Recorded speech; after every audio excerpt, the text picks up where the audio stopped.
एहसास ही नहीं होगा कि कोई हमारा था दुनिया में। तो ये इंसान को जो मौका अल्लाह ताला ने दिया हुआ है, इसलिए दिया है कि वो अपने रब को राज़ी करे, अपने नबी अलैहिस्सलाम को राज़ी करे। ये ना हो कि कल क़यामत के दिन वो सारी की सारी उसकी हुकूमत और सारी उसकी जो सल्तनत है और सारा उसका टैका है और सारा उसकी लंबरदारी है, उसका सारा जो है ना बड़ा ना ज़ीरो हो जाए। तो ये अल्लाह ने हमें आमाल दिए। सबसे बड़ा अमल नमाज का है।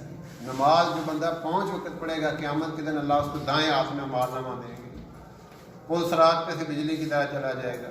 ठीक है ना। और दुनिया में भी रिज़्क़ का मसला हल, कब्र का मसला हल, क़यामत का मसला हल, पुल सरात का मसला हल, और जन्नत में भी दाखिल हो गया। ये वो था जो दुनिया में अल्लाह अकबर की सदा पे अल्लाह की तरफ दौड़ पड़ता था। मुझे उस अल्लाह ने बुलाया है, इसने मुझे सब कुछ दिया है।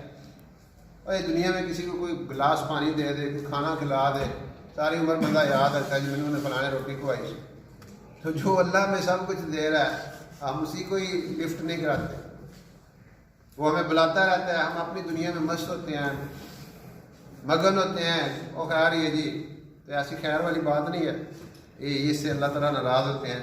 अपने दीन का इल्म सीखें, अल्लाह को राज़ी करने का माइंड बनाएं।